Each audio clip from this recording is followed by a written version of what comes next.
Good afternoon, guys, and welcome back to the channel.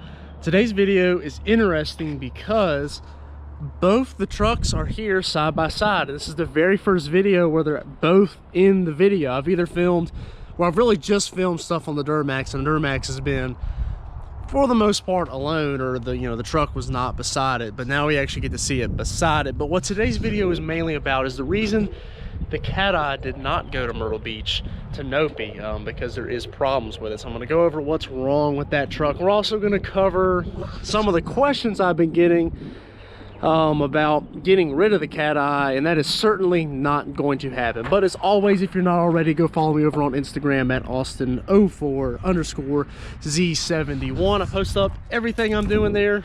There's a good bit of Nopi stuff on there too. And we just recently did like the Q&A type thing where you can type in the questions, and I was answering a bunch of questions about how I was not getting rid of the Cat Eye.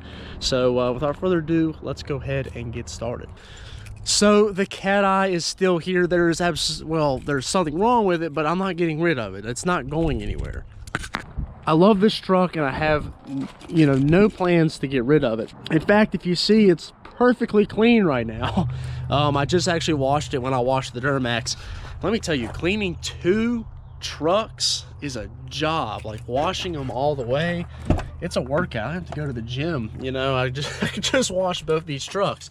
But what I want to get into is the reason this truck did not go to Nopi. So the people that I met there, and I enjoy meeting everybody that came up and found the Duramax.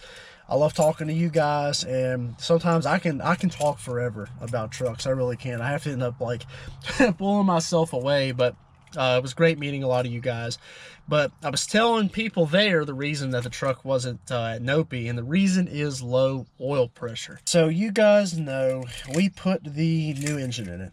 Well, I mean, it was it was pulled out of a avalanche, and we rebuilt it. We left the bottom end alone because it looked great, and we put it in here. Well, the problem is it's got low oil pressure. Now, when I start it up, and I'll tell you what I'll do. I'll go ahead and start it up here on camera.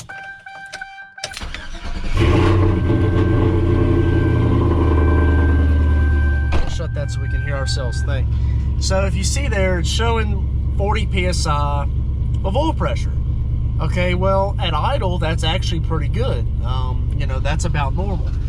Well, here's the problem. When I start to drive this truck, the oil pressure continues to fall. If I took this thing down the road, in about 3 miles, we'd be at about 30. And it wouldn't, like, even under RPM, it wouldn't really go up. And then if I drove about 20 or 30 miles on the interstate, we'd be at about 5. It scared me. I was going up back to school. I go to college. And I was climbing a range of mountains, and I wasn't even paying attention to the gauge or anything like that. I had the music on, and the truck started dinging, like the warning message, low oil pressure. And I was like, oh boy, this is it. The motor's already done. So I was getting ready to pull over, and it went away. Well, I was like, okay, and I looked, and I was like, yeah, it's low. So I was trying to get to a point where it was safe for me to pull off, and it starts flashing again. So I pull over, check the oil. The oil was a little bit low, but it wasn't like crazy. I put a quart in it, which took it just a little bit above the full mark. So, it was maybe a half quart to 3/4 of a quart low. And I mean, that definitely was not the problem. And so I brought it back here, and that same week, we went the day later and got the Duramax. So it wasn't the end of the world. So I parked this thing and I took it to Nopi, the Duramax. And so, no harm, no foul. But now that I'm back, I gotta try to figure out what's wrong with this thing. Here's the different scenarios. The best case scenarios, and there's two. Best case scenario is the oil pump is failing. And we can replace the oil pump. And it's a possibility, not too likely. The other best case scenario is this oil pressure sending unit. Kind of a far-fetched dream or hope, because if it's showing 40 at idle and then dropping, I got a good feeling that the sending unit's correct. So I don't think it's that possibility, but I doubt it. The other thing is the pickup tube screen could be clogged, potentially, but the oil looked really good. I pulled the oil out of it, drained it after we had this whole issue with the low oil pressure, and it was really clean.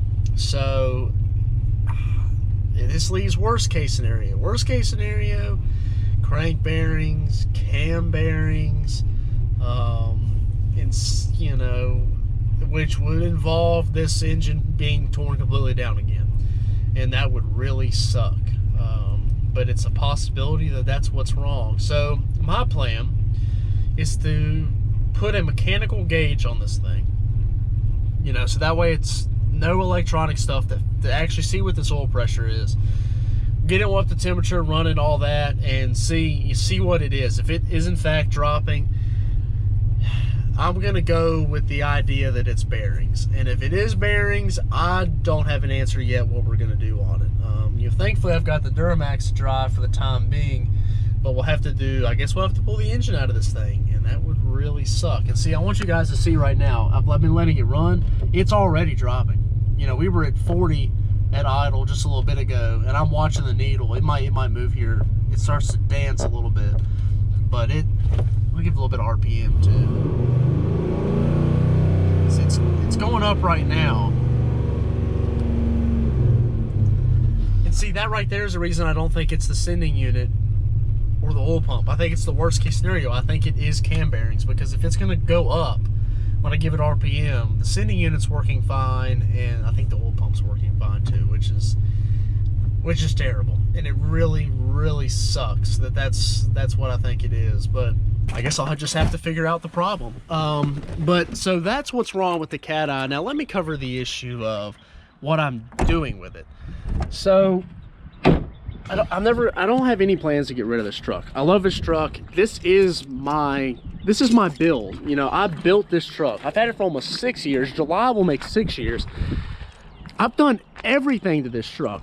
I mean, myself. Other than rebuilding that transmission, I've done it. You know, the engine, the suspension, wheels and tires and paint and interior work, and you know, any type of replacement parts, I did it on this truck, you know. And this is my truck, and I don't want to get rid of it. I love it. So, and I don't owe anything on it, and it's not that much money to insure, and it's not a lot in taxes, so why get rid of it? Especially when that's kind of like the staple of this channel. Now, I have a good feeling the Duramax will probably grow this channel a lot faster than the Cat Eye did, but the Cat Eye is still how it started. And you know, I'm not getting rid of it. We're gonna keep that going. We're gonna keep that build going while building this one. And there's the next video you guys are gonna see is what all we're gonna do to that Duramax. I got some pretty cool plans, and I've already got people messaging me what to do or what not to do or what I should do. You know, I listen to you guys to an extent, but I pretty well know what I'm going to do to it, you know, for the next upcoming months, probably summer. I know what's going to be going down for it. I've already picked out wheels and tires and everything we're going to do performance-wise, suspension-wise, exterior-wise, look, you know, cosmetically. I've got it all figured out for at least the next 3 months. And that's all going to be in the next video. You'll have to check it out. But as far as the deal with the Cat Eye, first we're going to figure out what's wrong with it, and then we'll go from there, because it's kind of hard to plan for what I want to do to it when I don't know what's wrong with it, you know, officially know what's wrong with it. So we'll have to wait and see on that. So if you guys, I know a lot of you guys are here because of the Cat Eye, stay tuned. Going to be plenty more Cat Eye videos coming out, and they're never going to stop. I promise you that. This isn't like some Street Speed 717 channel where he like the Grandpa Vet, where he got it and then it disappeared for 4 months or whatever, and I quit watching them because I was there for the Corvettes, and then it just turned into McLaren's stuff, you know. But that's not going to be this channel where we leave the Cat Eye and go to the Duramax. It's going to be a good mix between the two. So if you're here for the Duramax, don't go anywhere. Plenty of content there. If you're here for just the Cat Eye, definitely don't go anywhere. Plenty more content. But my guess is you're a Chevy fan if you're on my channel, so you're going to enjoy either or. Just like I love both of these trucks for 2 different reasons. And maybe I'll go over those reasons in another video, but that's going to be about it for today's video, because I have rambled on enough, and I need to go pick up my boat because it's almost lake season, and I've been dying to tow something with this truck, so I got to go get my boat. So I appreciate you guys watching. Like I said, go follow me over on Instagram at Austin04_Z71. And you gotta like go between those two toe mirrors there. You're gonna get smacked by them. Drop any comments you got down below. Let me know what you guys think. I'll listen to your feedback, but I'm gonna say I covered what all of you were gonna say, whether it is, you know, what it could potentially be is probably what all of you guys are gonna put in the comment section below. But maybe some of you got a different idea. So let me know down in the comments section. I appreciate you guys watching. Hit that subscribe button. Check out the other videos on the channel. Take care. Have a great day.